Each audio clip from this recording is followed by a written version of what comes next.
हाथ डाला बेटा, हाथ डाला।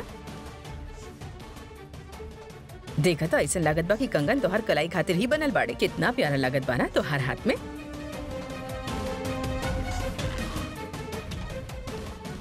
हाँ, बहुत अच्छा लग रहा बा। लवली है, कितना अच्छा लागत बा, बहुत सुंदर लग रहा बा।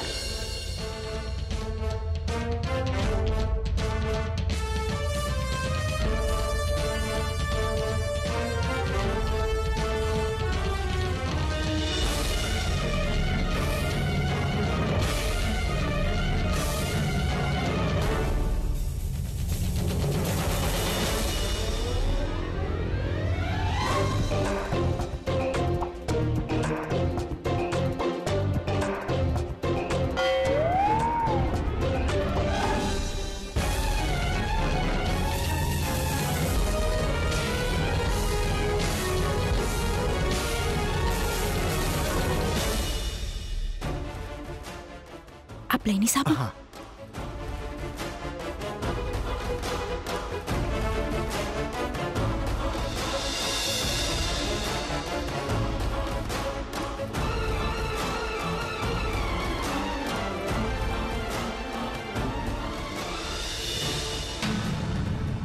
लेकिन हमार ब्रेसलेट?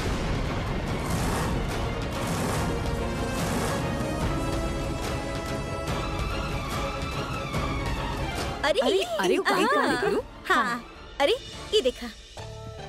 हाँ, बहुत अच्छा बा।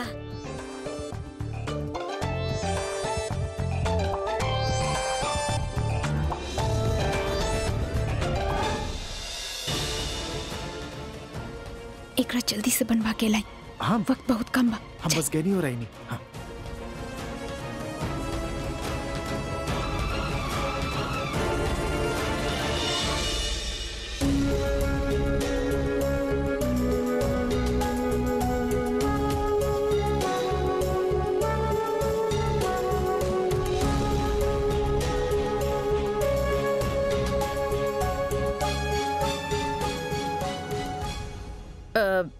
ऐसन बाना विभा, ई कड़ा तोहरे हाथ में कुछ बड़ा लागत बा, है ना? अच्छा, दोसर छोट वाला निकाल के लेके आवतानी, है ना? ई हार भी जरा हार भी तनी बड़ा लग रहा बा। लावा, हम तोरा खातिर ना नया जेवर बनवाई जे तोरा के बहुत पसंद आई। दोसर लेके आवतानी, दोसर।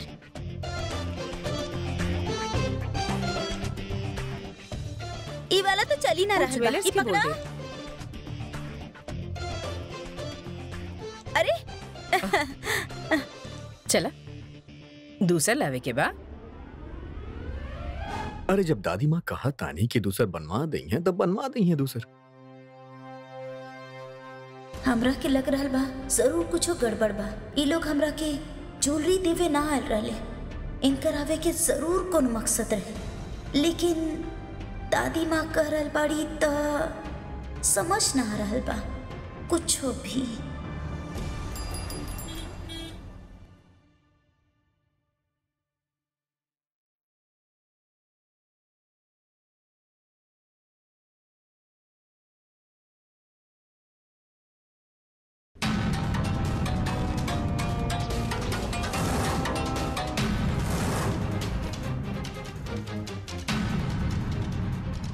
इतना पैसा किरीश के पास कैसे आई? कहाँ से?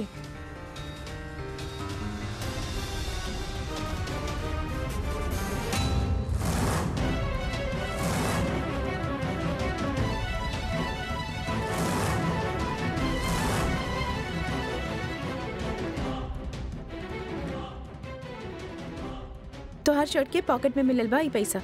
कहाँ से आयल तोरे पास ई पैसा?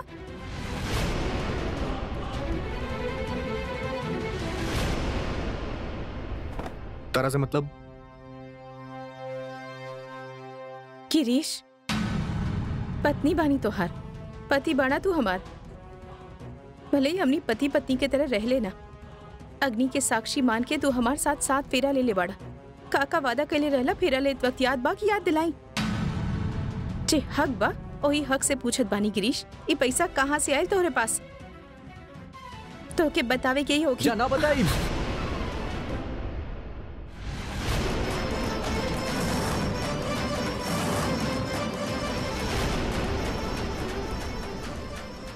सोचनी गिरीश के पॉकेट से ही पैसा मिले और जब हम ओकरा से पूछने की पैसा कहाँ से आयल तो ही जवाब नहीं के दे रहल।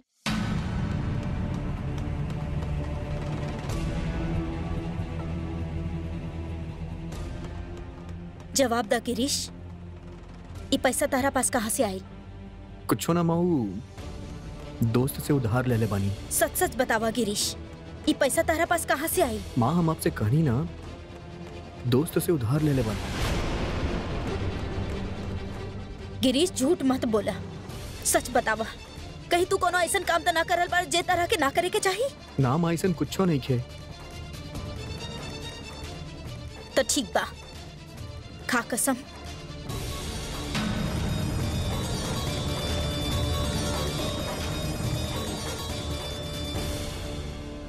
अपन बच्चा के कसम, हम ऐसा कोनो काम ना करता नहीं जो हमके ना करे के चाहिए।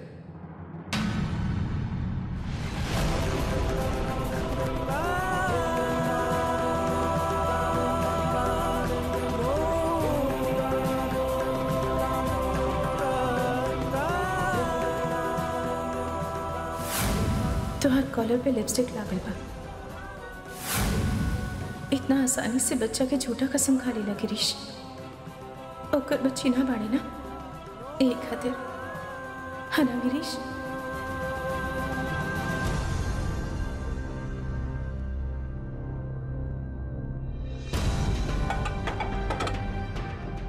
सारथी भैया आईने का है ना अभी तक?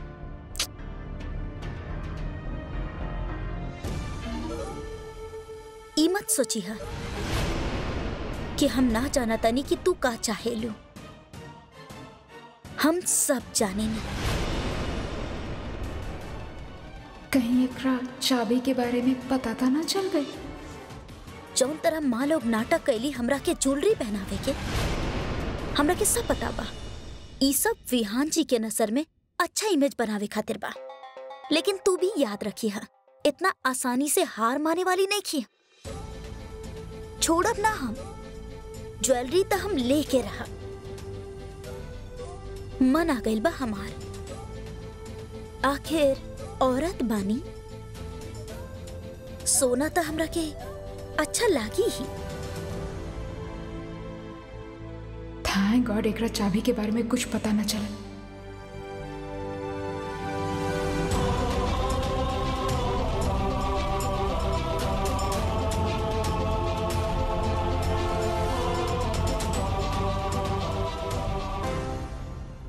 कहाँ रह गई रहा तू? भाभी चाबी बना वाला ना मिलत रहे, बहुत दूर जाके पड़ा था हमरा। लेकिन चाबी मिल गई ना? हाँ भाभी, हाँ। थैंक यू, आप जाए। ई का हो रहल बा? ई सारथी काहे आयल रहे जा पर? काहे आयल रहे मतलब? तो क्या करे के बा? तू इतना हड़बड़ा काहे रहल बाड़ू? ई तोहर हाथ में का बा? का छुपा रहल बाड़ू तू?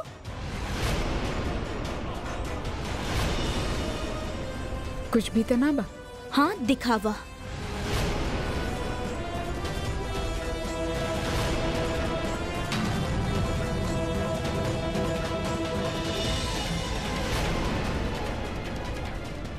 बा कुछ दिख रहा बा?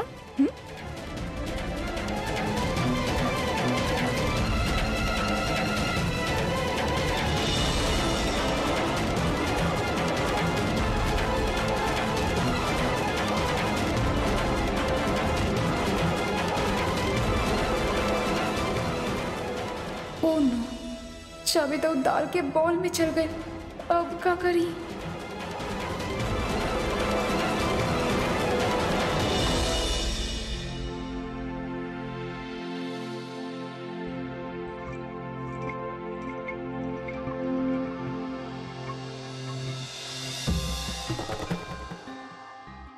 Thank you.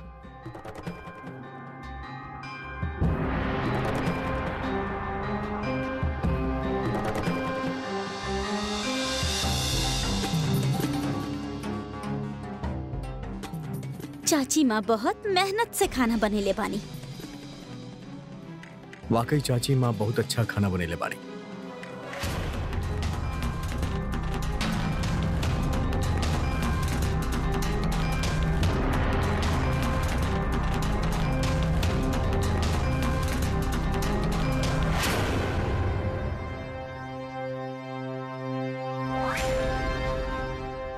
बस बहू।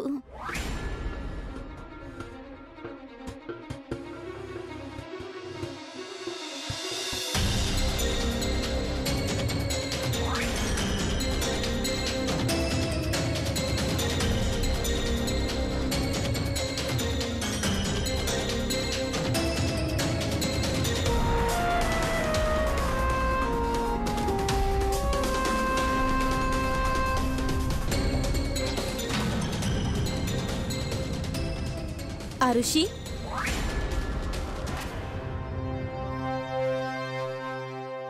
तू यहाँ काहे खड़ा बाड़ू? कुछ चाहिए होगी तब बुला ले, अभी जा।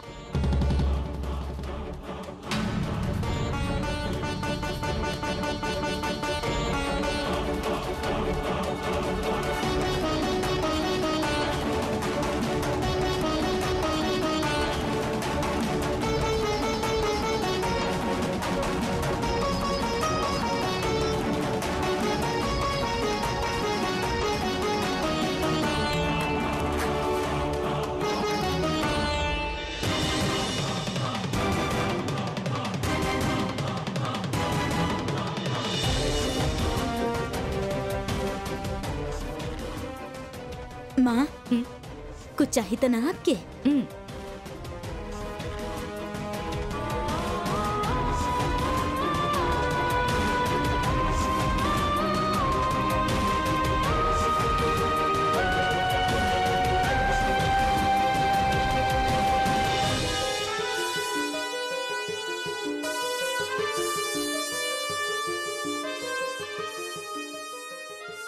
चाबी दाल में गिर गइल बा।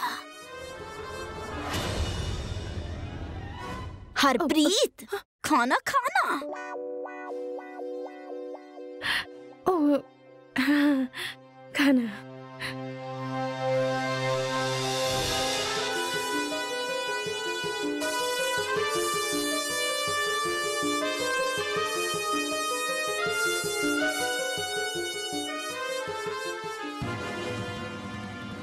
कुछ गड़बड़ बका?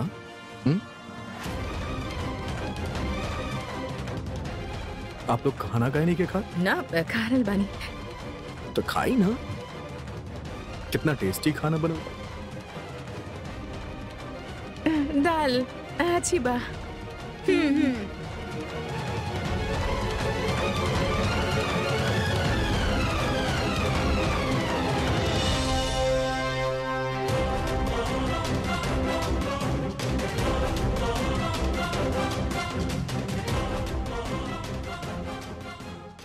ओ गॉड, कहीं विहान के या विवाह के बॉल में चाबी ना निकले, ना तो गजब हो जाए।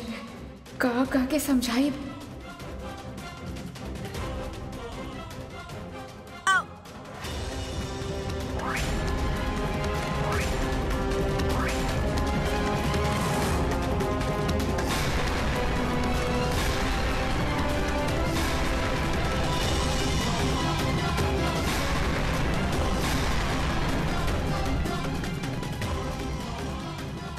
का हो गइल?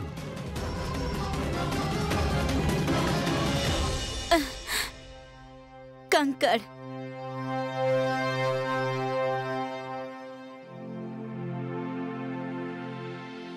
का हरप्रीत?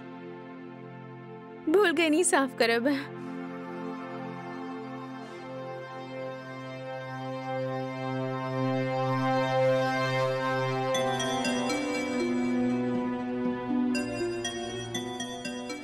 एकर मतलब चाबी या तो विहान या विवाह या फिर दादी माँ के दाल में बा।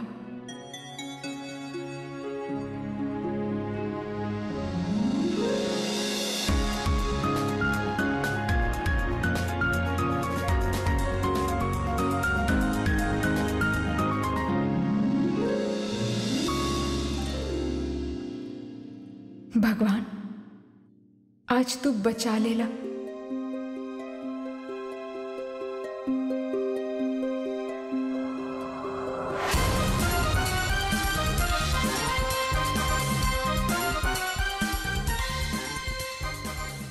कुछ चाहिए आपके? ना बेटा।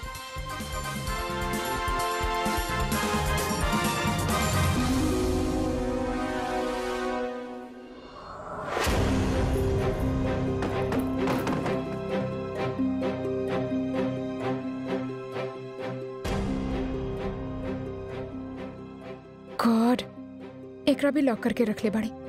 अब एकर चाबी। आरुषि, आरुषि, का चाहिए तारा के? पुष्पा गई। जी मैम साहब, तू एजा का हैल बड़ू? हम आरुषि के बोले नी ना, शायद वो अपन कमरा में होखी हैं।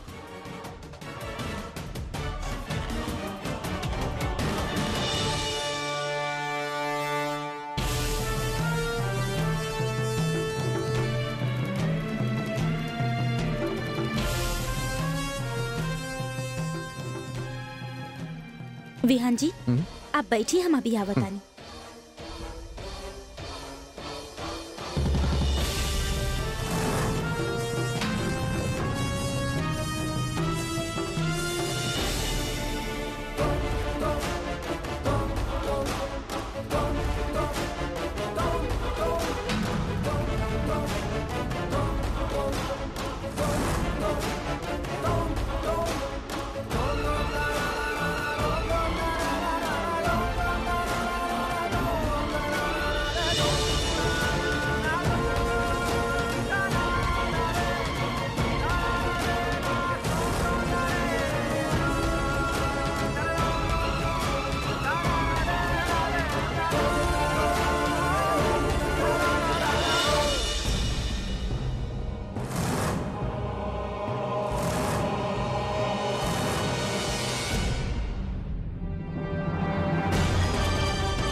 सफाई बहुत अच्छा से कर ले वेलू ना तू।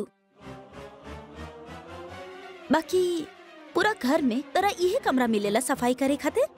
हाँ, काहे कि हम चाहत बानी कि हमार विहान साफ सुथरा जगह पे सुकून से सोए। और हम तारा के कहले रहनी ना, हम अपन घर में गंदगी बिल्कुल बर्दाश्त ना करीले।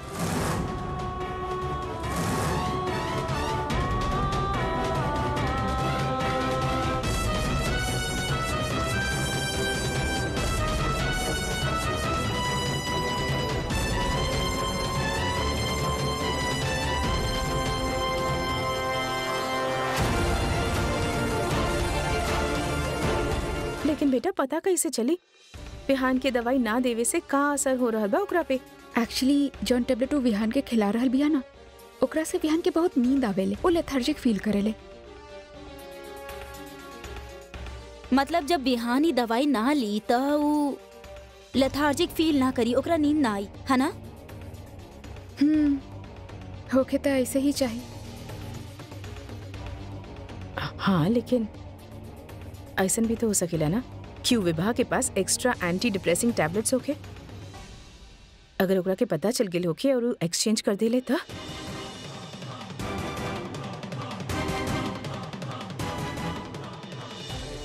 माँ, हम बस अब प्रे कर सकीले, प्रे करी कि ऐसा कुछ ना होके और रिजल्ट हमनी के फेवर में आवे। हमके पूरा विश्वास बा आरुषि, आज हमनी के विहान ना सोई। हमके अपन भगवान पे पूरा भरोसा बा।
बताना आज हमके नींद काहे ना आवत बा।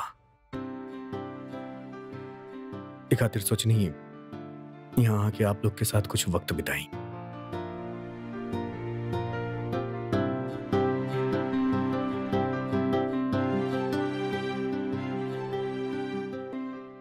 हमके उम्मीद बा कि हमनी के कोशिश से तो के सब कुछ याद आ जाए विहान, और तब हमें औरत के अपन घर से निकाल दे। आवा बेटा बैठा। सबसे पहले तो हम आप सबसे सॉरी कहे चाहता नहीं। जौन कुछ भी हम कहनी हूं शायद ना होके के चाहत रहे।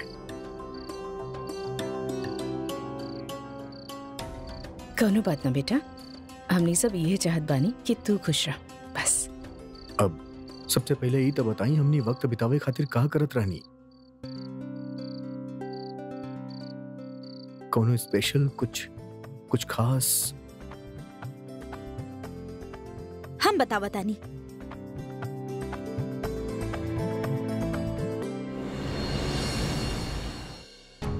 इली आपके पैसा ना रखे के बा हमरा और ना चाहिए। अब हम आपके कोनो काम ना करब और आपसे मिले भी ना आइब। शर्म आवत बा हमके खुद पे। आज आपके वजह से हम अपन घर वालन से झूठ बोलनी, अपन बच्ची के झूठा कसम खैनी। हम के करेला ऐसन गिरल हरकत। अब आप हमरा से मिले के या हमके बुलावे की कोशिश मत करिया।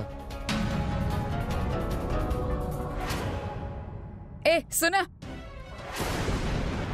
तोहके का लागत बा? अब तू तय करबा कि का कर सकेला और का ना। देखिए आप हमार बात नहीं की समझत। हम तू ना समझ रहल बड़ा। तू हमके छोड़ के ना जा सकेला गिरीश। तू हमार बलात्कार कैले बड़ा। तहरे खिलाफ रिपोर्ट लिखवा दे, समझला?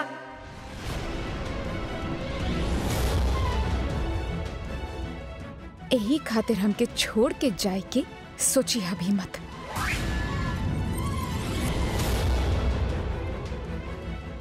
हट जाइए आप।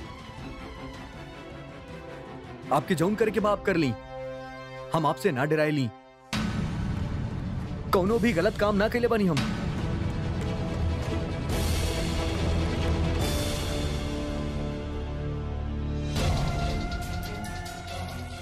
बहुत भोला बड़ा तू गिरीश। अब तू हमरा से दूर नहीं खे जा सकेला। तारा पे इतना इन्वेस्ट करे के बाद तो के यूं ही जाए दी? कबो ना। हाँ मिनी, ये अच्छा बा। ओके ओके रेडी? हाँ स्टार्ट करा। हाँ तू। हाँ।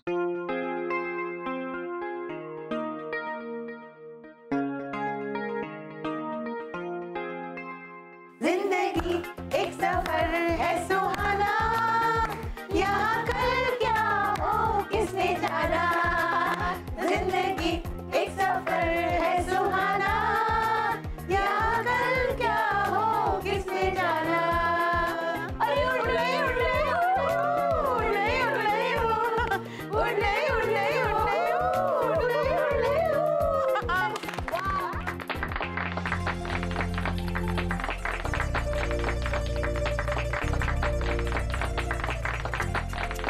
अब विहान बेटा, अब तो हार बारी। हम कैसे गई हमके तब याद ना।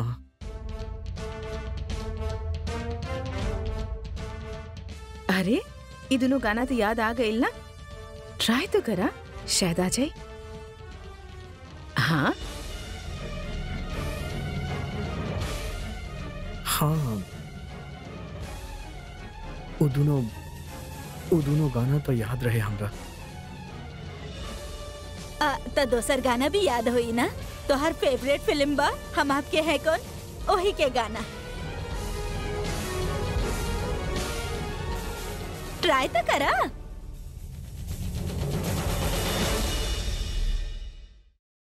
गावा।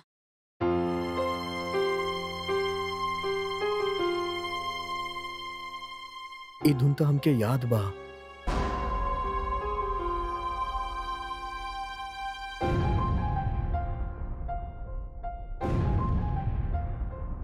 मुझसे जुदा होकर तुम्हें दूर जाना है, मुझसे जुदा होकर तुम्हें दूर जाना है, पल भर की जुदाई फिर लौट आना है, साथिया संग रहे मेरा प्यार, साथिया रंग लाएगा इंतजार।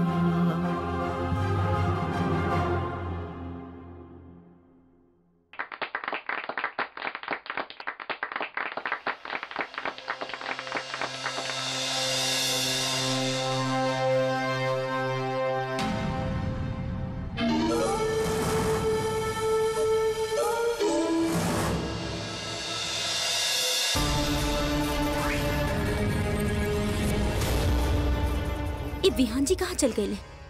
हम तो उनका टैबलेट खिलेले रहनी। उफ, एक तो विहान जी पे ध्यान रखल बहुत मुश्किल बा। पता ना हम काहे कसम खैले रहनी कि जब तक विहान जी की याददाश्त वापस ना आ जाएला हम उनका साथ पति पत्नी के तरह ना सूता।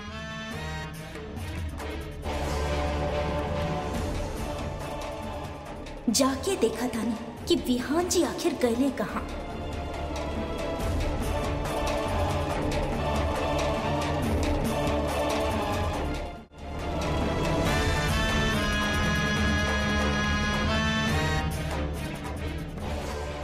विहान जी, ये का हो रहा बा? अरे विभा, हावा ना। Can you believe it? हमके सारा ट्यून्स याद बा।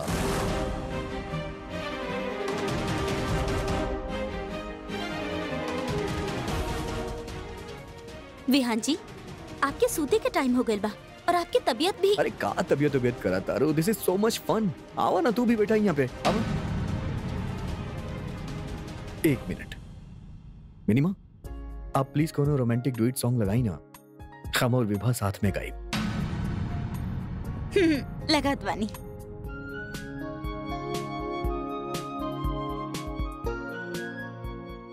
Thank you. आवा।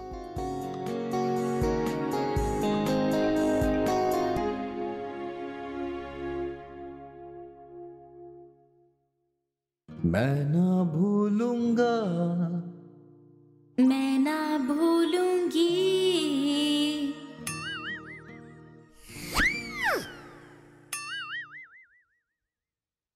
मैं ना भूलूंगा, मैं ना भूलूंगी।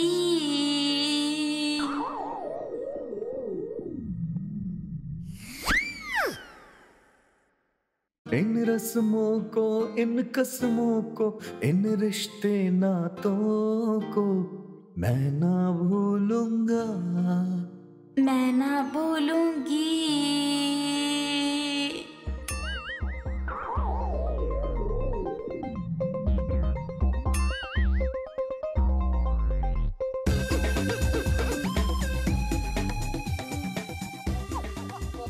बेटा रहे दा। हाँ विभा, चाची माँ ठीक कहा तारी, तू रहे दा। अरे ठीक बना, अगर तू बेसुरी बाड़ू ता बाड़ू। हमरा के ना खेले के। अरे एमे बुरा माने के बात का बा। अरे सुना अरे रुको, विभा। अरे बहू। बहारों में डोले, बहारों में डोले, जो घड़ी जी लेंगे वही रह जानी है। मैं बन जाऊं सास आखिरी, तू जीवन बन जाए। जीवन से सांसों का रिश्ता मैं ना भूलूंगी, मैं ना भूलूंगा, मैं ना भूलूंगी। इन रस्मों को, इन कस्मों को, इन रिश्ते नातों को मैं ना भूलूंगा, मैं ना भूलूंगी।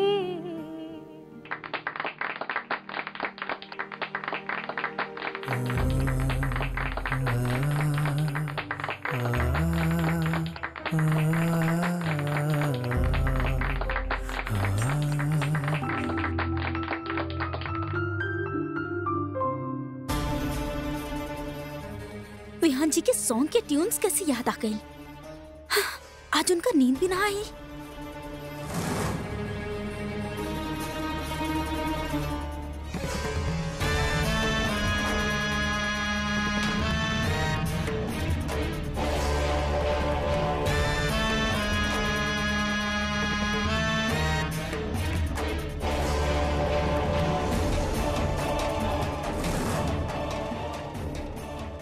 इकर तो अभी एक्सपायरी डेट भी बाकी बा,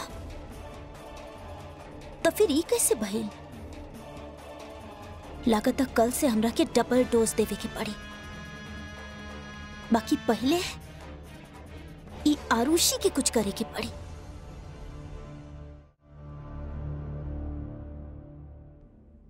जीना यहाँ मरना यहाँ, इसके सिवा जाना कहाँ। जीना यहाँ मरना यहाँ, इसके सिवा जाना कहाँ। जी चाहे जब हमको आवाज दो, हम हैं यही, हम थे जहाँ। जीना यहाँ मरना यहाँ, इसके सिवा जाना कहाँ। जी चाहे जब हमको आवाज दो, हम हैं वही, हम थे जहाँ।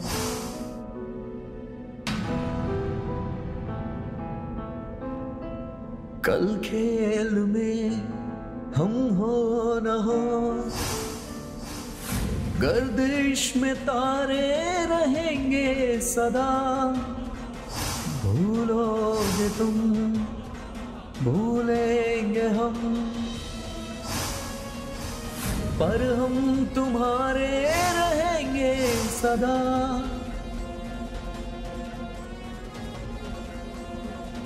जीना यहाँ मरना यहाँ, इसके सिवा जाना कहाँ।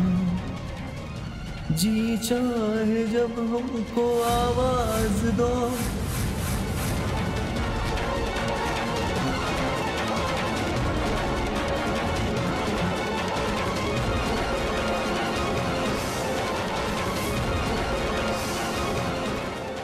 बिहू का भइल बेटा? पता ना, ऐसा लागत बा जैसे ही गाना से कोनो कनेक्शन बा हमार।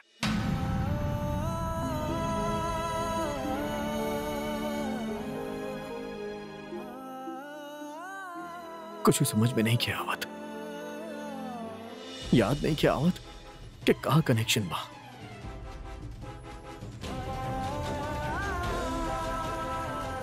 हम अपन कमरा में जाता नहीं, हम क्या सूते के बाद। हाँ बेटा, जाके आराम कर ला। हम जाता नहीं।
सॉरी आरुषि, लेकिन हमरा पास और कोनो चारा ही ना रहा। हम कितना कोशिश करनी कि तरह के इज्जत से घर से निकाली, लेकिन तू ना मान लो। अब जलील होके निकले के पड़ी तरह के, काहे कि कल तरह पे चोरी के इल्जाम लागे।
अब एकरा के का हो गए? देखा देखा। का भइल विभा?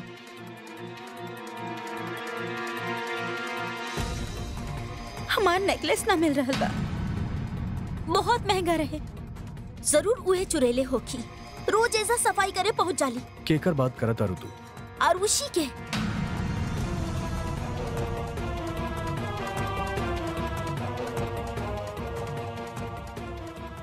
आरुषि हमार नेकलेस चुरेले बड़ी और हम ई चीज के प्रूफ कर सकतानी।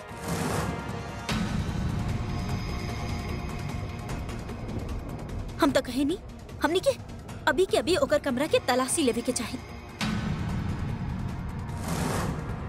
हम बता रहल बानी नेकलेस आरुषि ही चुरेले बाड़ी। विभा तू होश में तो बाड़ू? कहीं का करल बाड़ू? आरुषि ऐसा ना कर सकेले। आप लोग ओकर इतना तरफदारी काहे कर रहल बानी? ऊ ई घर के नौकरानी बिया और नौकरानियन के तो आदत हो खेला जब भी उनका के मौका मिल जाए चोरी कर लेवे।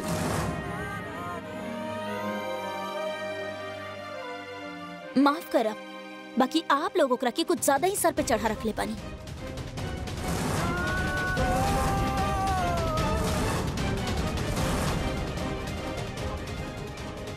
ये इतना कॉन्फिडेंटली बोल रहे हैं, मतलब ये पहले नेकलेस हमार कमरा में रख देले बड़ी ताकि बिहान के सामने हमरा के पकड़ सके। हमनी बातचीत करके टाइम वेस्ट काहे कर रहल बानी? अभी के अभी ओकर कमरा की तलाशी लेवे के चाहिए। अगर ना मिलल ता आप हमरा के बोला।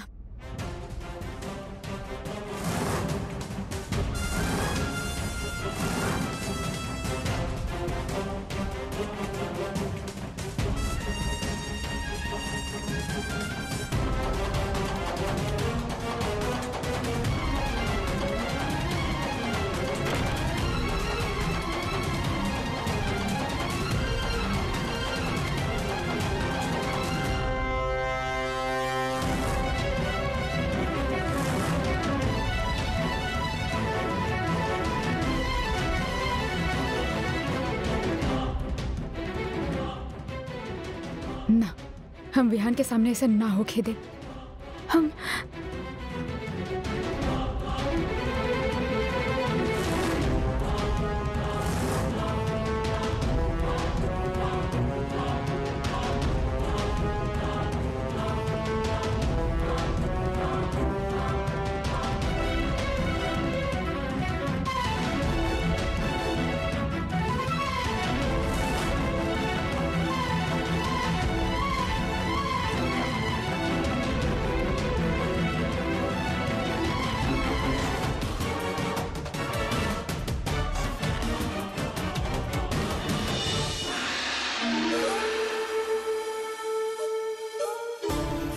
अरे का भइल? आप सब ऐसे का भइल? इतना भोली बने की जरूरत नहीं है। सीधा सीधा बतावा, नेकलेस कहाँ बा? नेकलेस? कौन सा नेकलेस?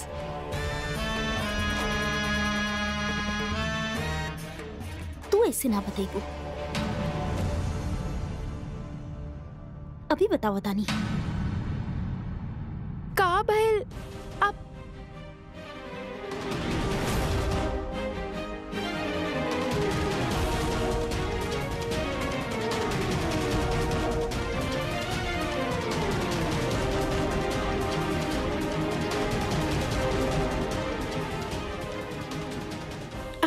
हमार यकीन करीं प्लीज। हम काहे ले नेकलेस?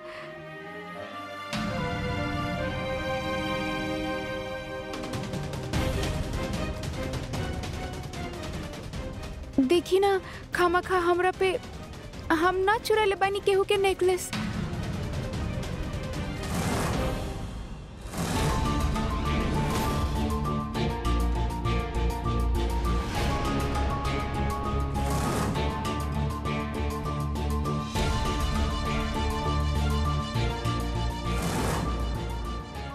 आहा, देख लो।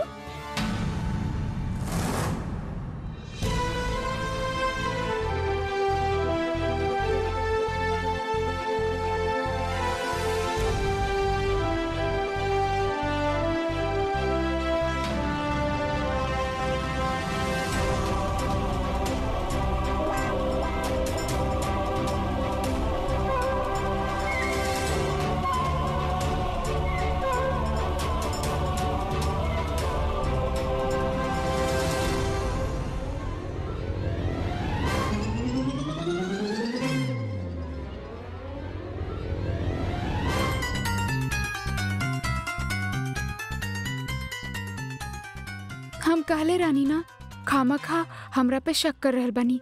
हमरा के का पता नेकलेस कहाँ बा। हाँ, हमार ख्याल बा आरुषि बिल्कुल सच बोल रहल बिया। हम ई लेखी के अच्छा तरह जानी ले, ये ऐसन कौनो काम ना कर सकेले। अब विभा बहू, तू अपना कमरा में बराबर से तो चेक कर ले लू ना। हाँ, एक बार और चेक कर ले बेटा। हमरा के लागत बा एके भी हमरा तरह भूले के बीमारी लग गई बा। चाची माँ ठीक कहा तारी, हमनी की वहां जाके चेक करेंगे चाहिए।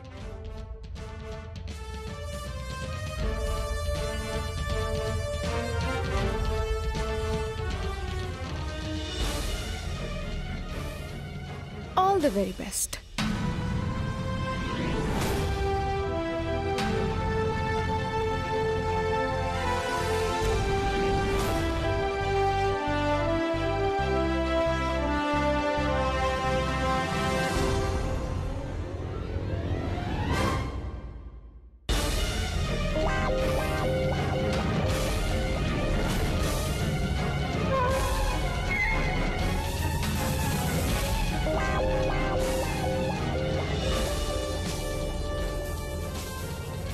विहान जी, हम कह रहल बानी ई यहाँ ना रहे। लेकिन अभी तो यहीं जे बना विभा। विहान जी, तारा ठीक से चेक कर लेवे के चाहत रहे, खामखा शोर मचावे की का जरूरत रहे। और आइंदा से बिना कोनो प्रूफ के केहू पे भी एलिगेशन मत लगाइया प्लीज। और हाँ, रहल बात आरुषि के, तो जितना हम ओकरा जाने ली तो हमके ना लागेला कि वो कबो ऐसा कुछ काम कर सकेगी।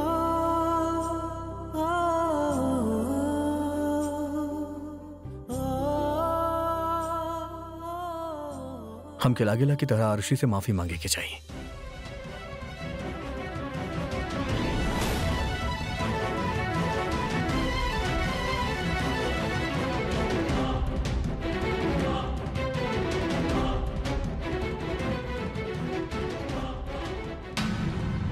हाँ विभा, गलती कैला पे माफी मांगे में कौनो शर्म ना होके के चाहिए। ई बात हमके विहान ही बतैले बा। काहे कि हमार गलती रहे तो हम माफी मांगली ना। अब तू गलती कैले बिया तो बोला सॉरी।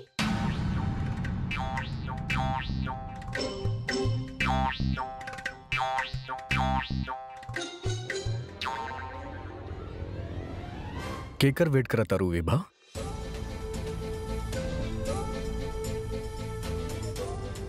सॉरी।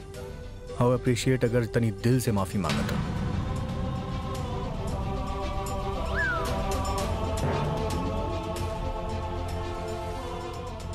सॉरी।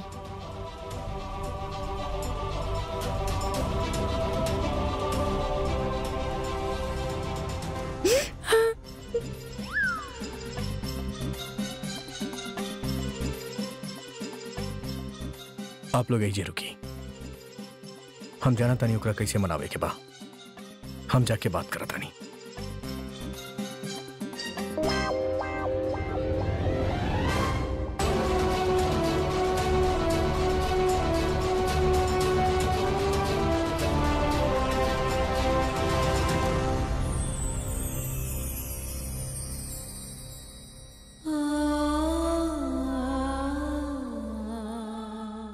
तहर लाख लाख शुक्र बा भगवान, आज तू बचा लेला। और हम अपना सास के भी शुक्रगुजार बानी। ई दौरान हमार सातों सास हमरा साथ खड़ा बानी। ई तहार आशीर्वाद और हमार सौभाग्य बा कि हमरा के ऐसन सास ऐसन माँ मिलनी, वो भी एक नहीं खे, साथ साथ।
जौन कुछ भी भइल ओकरा खातिर I am very sorry.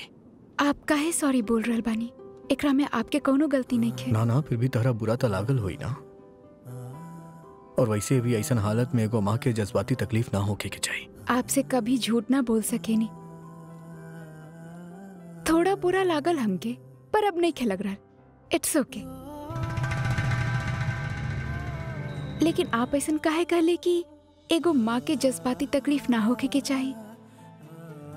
Actually कौनो भी इंसान के कौनो भी तरह की तकलीफ ना होके के चाहिए। जी जी बिल्कुल सही कहनी आप। तकलीफ तक केहू के भी कैसो भी ना होके के चाहिए, लेकिन एगो माँ के जज्बात होकर बच्चा से जुड़ल रहेला तो ऐसा हालत में माँ के तकलीफ ना पहुंचे के चाहिए।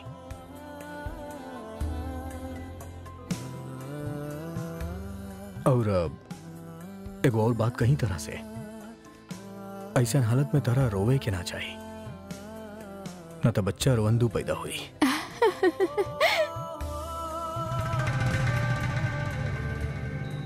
ऐसन के कहला साहब से?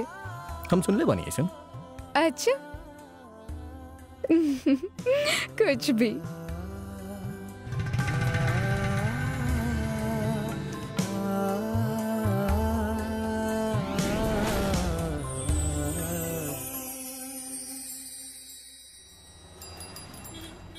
हमरा के ऐसे कौनो फर्क ना पड़ेला गिरीश कि तू हमरा से प्यार ना करेला और हमार बच्चा के अपन ना मानेला, पर तुहार हिम्मत कैसे भइल हमार बच्चा के झूठा कसम खाए के?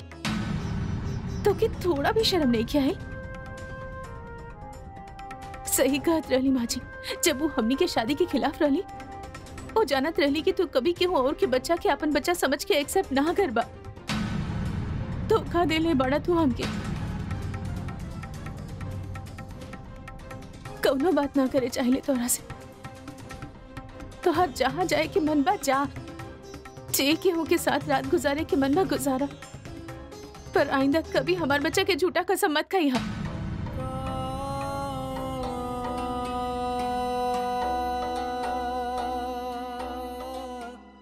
हमके माफ करता जानवी।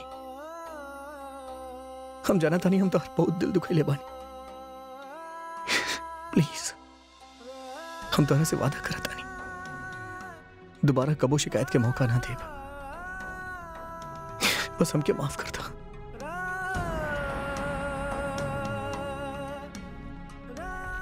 वादा करा गिरीश की तू ये बच्चा के एक पिता की तरह प्यार करबा।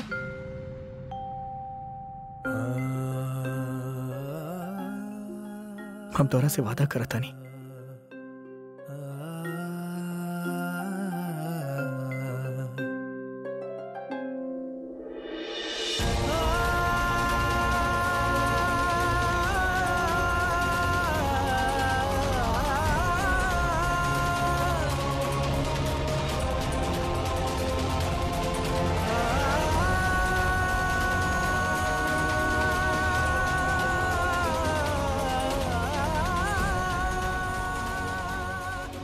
सॉरी जानवी, लेकिन अब तू चिंता मत करा, सब ठीक हो जाए।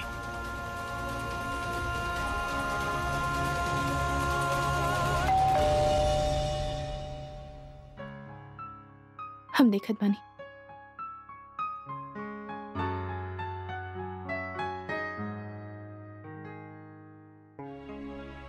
जी केकरा से काम रही आपके? के बा जानवी?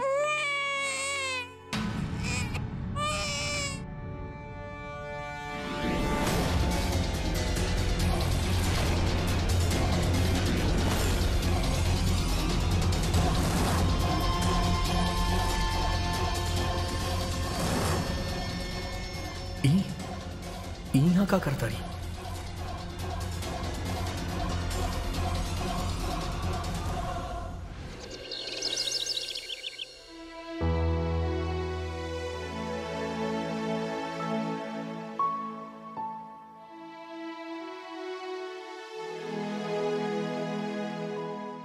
कुछ ढूंढत बनी आप? हाँ बस कुछ पुराना न्यूज़पेपर पढ़त रहनी, कुछ पुराना इवेंट्स याद करे के कोशिश करत आनी। पता ना यहाँ आके हमके ऐसा महसूस होत बा कि जैसे कुछ बा ही रूम में जे हमार जिंदगी के बहुत अहम हिस्सा बा। पता ना कौन याद छूट गइल बा।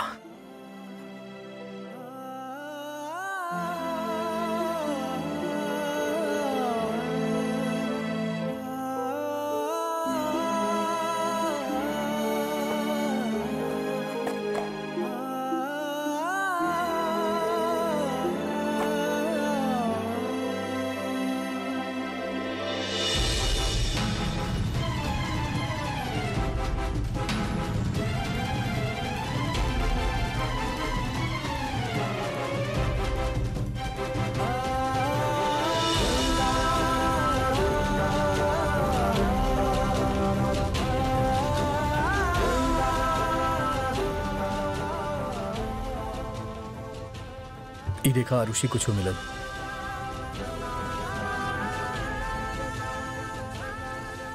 दिल्ली और 5 रुपया वाला चाय।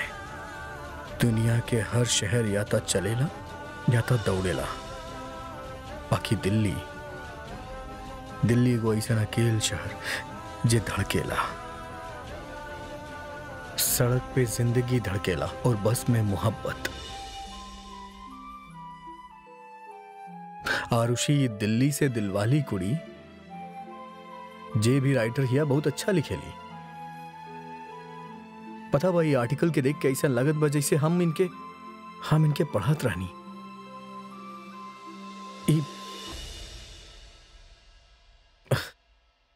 यार पता ना एगो अपनापन से लागत बा। बिल्कुल ठीक कहनी आप। ई जे बाना दिल्ली से दिलवाली कुड़ी आपे के पढ़त रहले, आपके बहुत अच्छा लागत रहे पढ़ल। हाँ, और ये फाइल बाना आप ही बनैले बानी। रियली? एक मिनट, कुछ और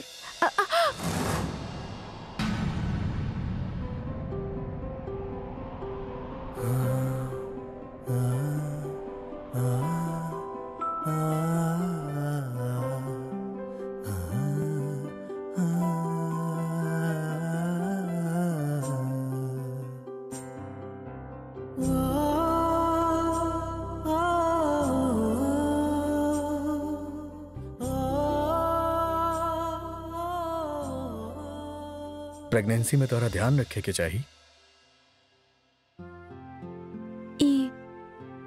ई देखी ना, पता बा आपकी इजे बाना दिल्ली से दिलवाली कुड़ी।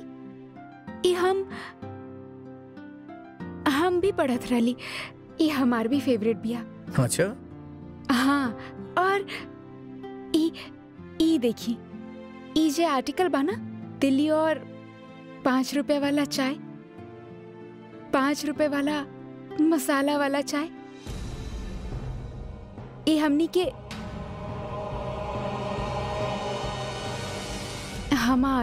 हमार फेवरेट आर्टिकल बा। आपके भी अच्छा लगी।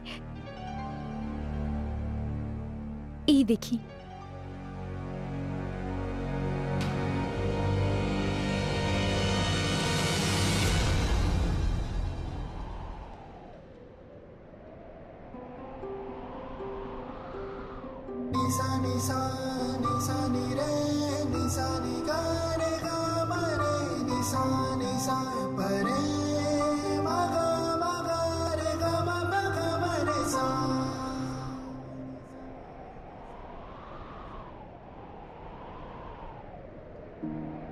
ई देखी, दुनिया के हर शहर या तो बोलेला या दौड़ेला, पर दिल्ली अकेला ऐसा शहर बा जे धड़केला। सड़क पे जिंदगी धड़केले, बस में मोहब्बत। पीला हरा ऑटो में किराए के लेके मीठा मीठा बहस धड़केले। कुतुब मीनार के देख, आसमान के छुवत उम्मीद।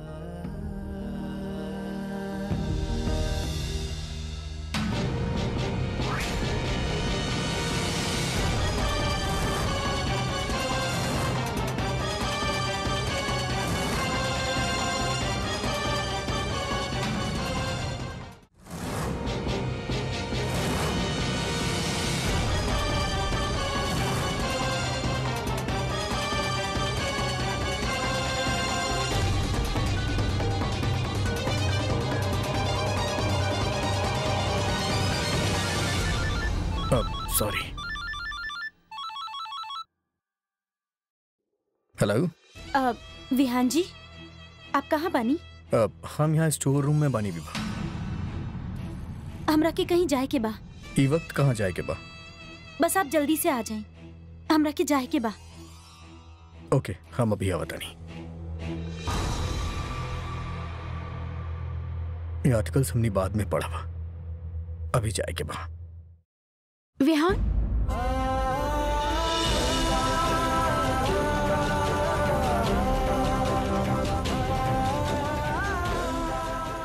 जी विहान जी,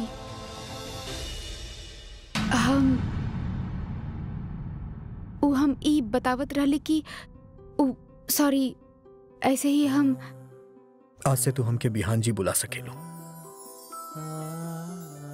वैसे भी साहब डजंट साउंड ओके। बाकी के अखबार और कोई चीज निकाल के रखत बानी हम आपके खातिर। ठीक बा, थैंक्स।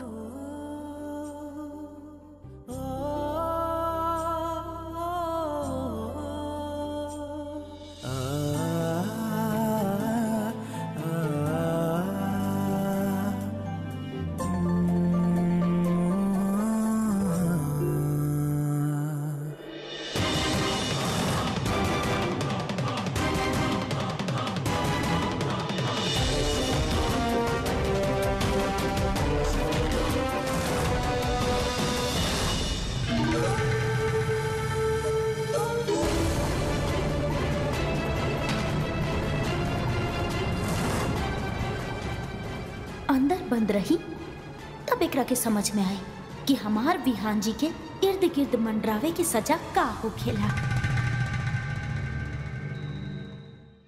विहान जी, विहान जी, अरे तू विहान यहाँ पे जी। बाड़ू, हम तारा कमरा में ढूंढत रहनी। अच्छा बतावा कहाँ जाए के बा? अरे चली ता। अरे लेकिन बतावा तो सही, कहाँ जाए के बा? बिहू, कहाँ जाए के बात हो रहल बा बेटा?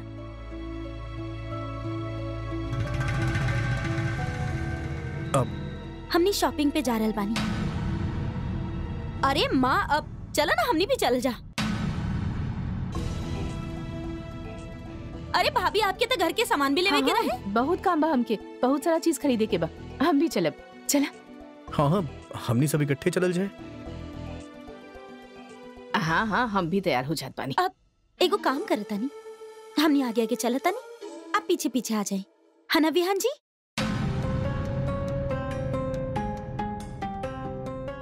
ये भी ठीक बा।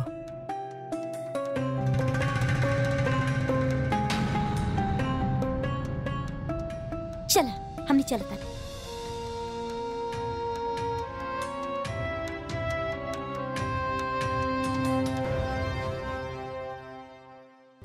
ये आरुषि कहाँ बा? माँ शायद होकर कमरा में होगी, आराम कर रहल होगी। हम देख के आवत बानी। हाँ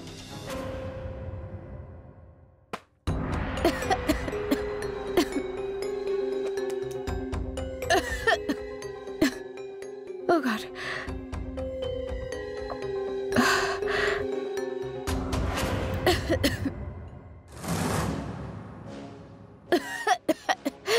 दरवाजा कैसे बंद हो गए? हेलो, केहू बा?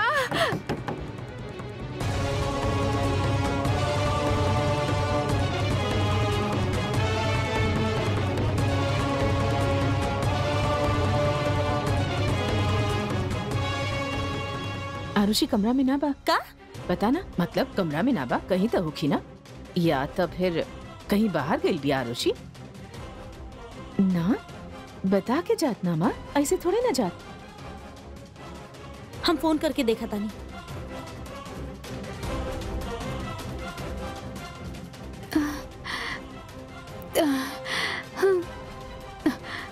केहू बा?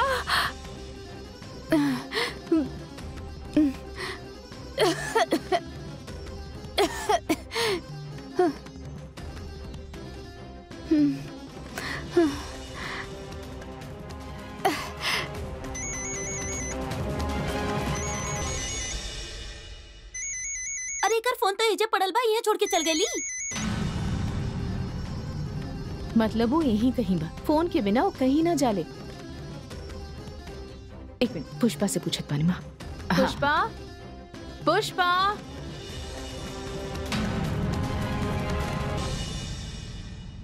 हमार पति हमके घर से निकाल देलस। अब आप ही बताइए अब कहाँ जाए। करुणा जी, लेकिन केहू तो हुई आपके इस शहर में। हमार हस्बैंड के अलावा हमारे यहाँ केहू नहीं के, वे हमरा के घर से निकाल देलस। अब आप ही बताइए, मदद मांगे हम कहाँ जाएं? हम सिर्फ आपके जानिले कस्तूरी जी, यही खातिर मदद सिर्फ आपसे मांग सकीले।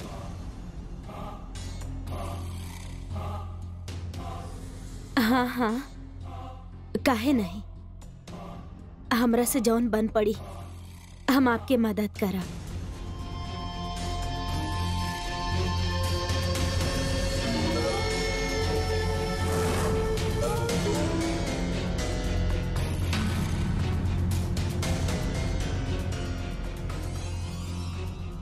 आप जितना दिन चाहे यहाँ रह सकेनी। हम गिरीश से कह देता नहीं आपके खातिर कमरा साफ कर दे। बस आप रोई मत। हमरा के काम देके आप जौन हमार मदद कैले रहनी, हम ओकरा कबो ना भूल सकेनी। ए घर के आपन ही घर समझी।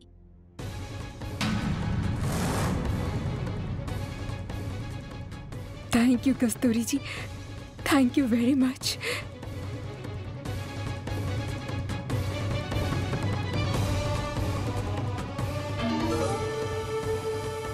एकर शक्ल से ही लागत भाई की नाटक करत हरी, लेकिन आखिर ही नाटक करत काहे बाड़ी? काहे रहे चाहत बाड़ी घर में? ऐसन हालत में कहाँ गायब हो गई लड़की? के गायब हो गए? बेटा दरअसल आरुषि कहीं मिल नहीं खे रहल बिया। कहाँ? हाँ आप लोग हर जगह देखनी? हाँ हाँ, पूरा घर देख ली, नहीं खे बिया ऊ।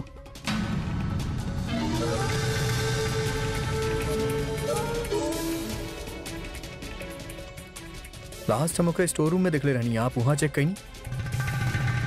Store room?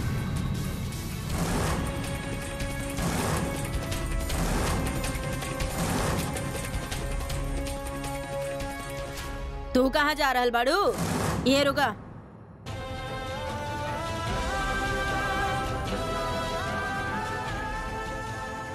आरुषि,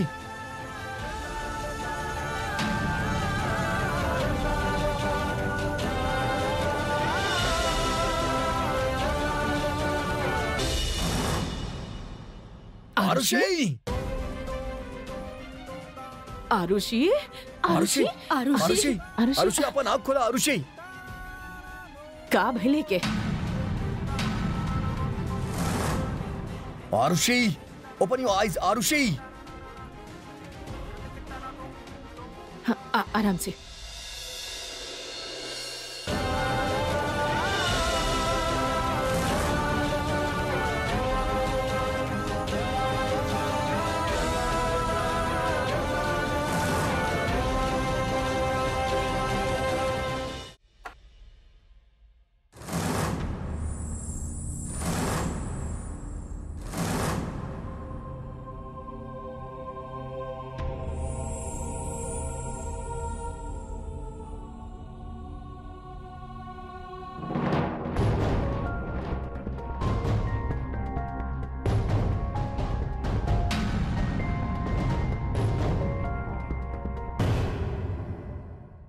का नाटक भाई सब?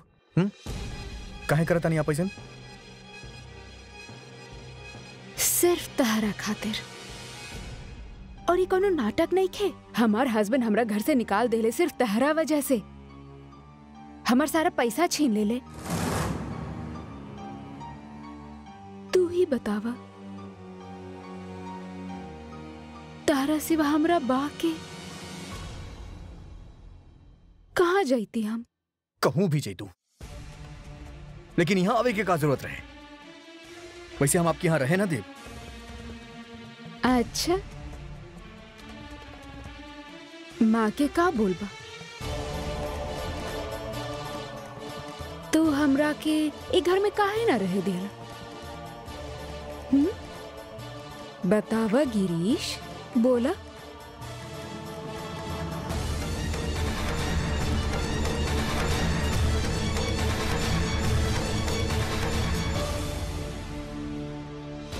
सच बतावा, मन में लड्डू फूट रहल बाना तहार?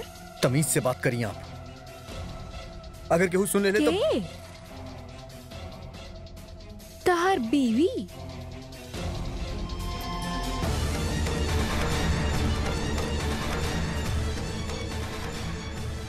ज्यादा चालाकी मत करा हमरा साथ।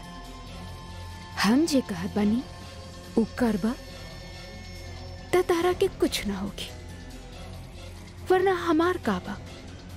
हम तो पहले से ही बदनाम बानी, लेकिन तहरा के भी बदनाम कर दे। बोला, मंजूर बा?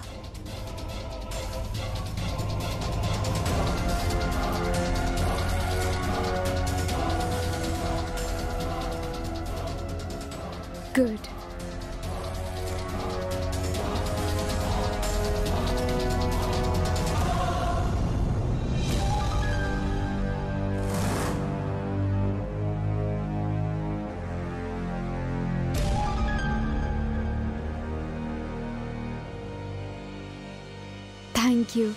Thank you so much.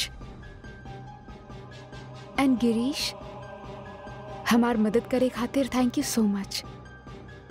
You welcome करुणा जी। अगर आपके कौनो भी चीज की जरूरत होगी ना तो हमरा के बुला ली है। Thank you.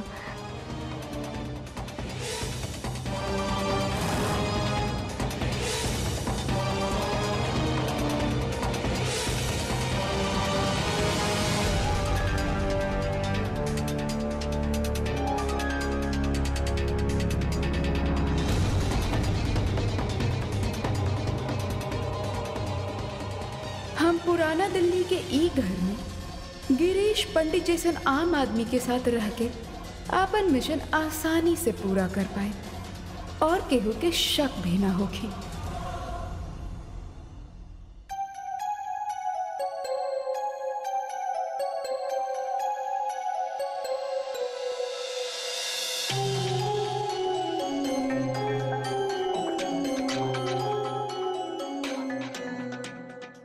देखी, टेंशन के कोनो बात नहीं है, काहे कि थोड़ा केयरफुल रहे के चाहिए।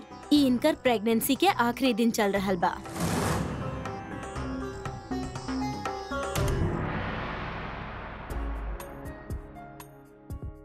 थैंक यू डॉक्टर, हमने एकर ख्याल रखब। आई, हम आपके बाहर तक छोड़ देता नहीं। Thank you.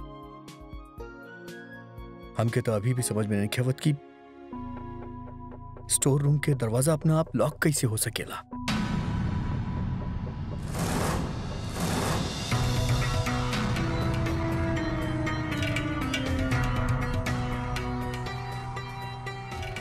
विभा, जरा हमरा साथ चला। अब हमके तोहरा के कुछ दिखावे के बा।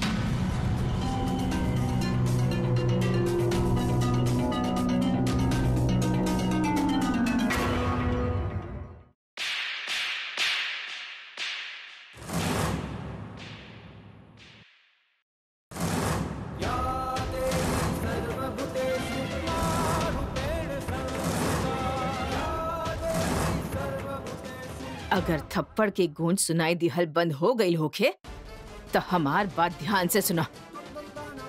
हम सिर्फ और सिर्फ विहान के खातिर मजबूर बानी, यही खातिर हम चुप बानी। वरना ई तो तू भी जाने लू कि तोहके अपना ई घर से एक सेकंड ना रहे देव। हमरा सब्र के आजमावा मत विभा। आज जे तू कैलू आरुषि के साथ वो ठीक ना कैलू, काहे कि सिर्फ आरुषि के बात नहीं खेबाई। अगर ओकरा पेट में पलत बच्चा के कुछ भइल तो तो हम बर्दाश्त ना करब। हमरा ई घर में ई सब कुछ ना चली। बहुत हिम्मत बा तोहरा में, तो जाके बोल दा विहान के कि हम तोहरा के थप्पड़ मर ले बानी। अब तक तू जान गई हो कि अपन माँ लोगन के खिलाफ ओ तो हर बात पे विश्वास नहीं ही करे वाला बा। और एक बात हमेशा याद रखिए, अगर आरुषि के हमार बहू के तू हाथ तक लगैलू तो हमरा से बुरा केहू ना हो कि विभा। ऐसे में हम अपन पूरा घर के संभले बानी इतना साल से। हमके मजबूर मत करा विभा। अपना ई घर के ई परिवार खातिर हम कुछ भी कर सकीले, उ हद तक भी जा सकीले जहां तक तू सोच भी ना सकेलू। समझ लू?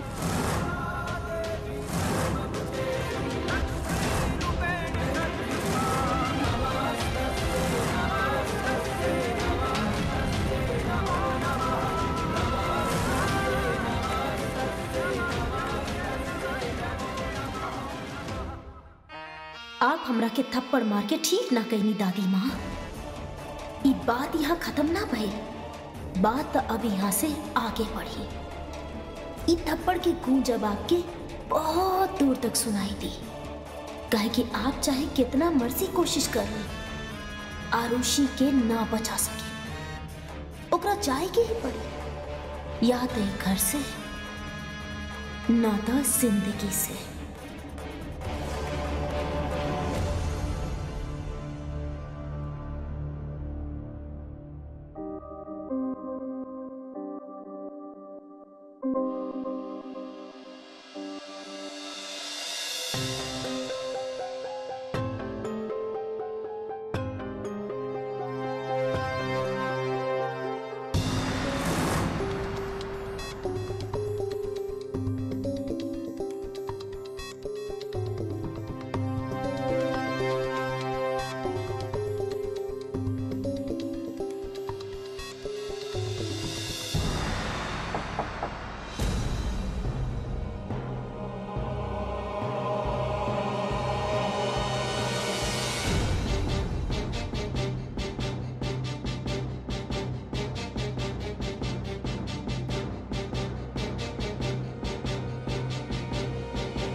क्यों हो सकेला ई?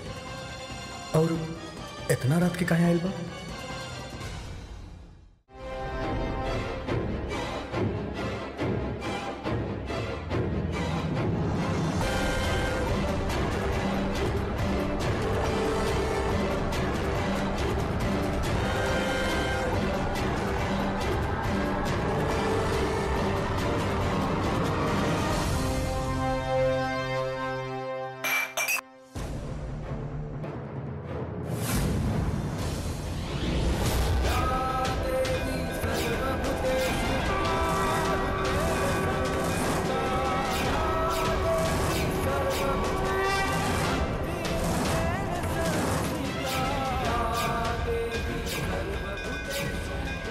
हमके ऐसा लागत बा जैसे हम यहाँ पहले आ चुकल बानी।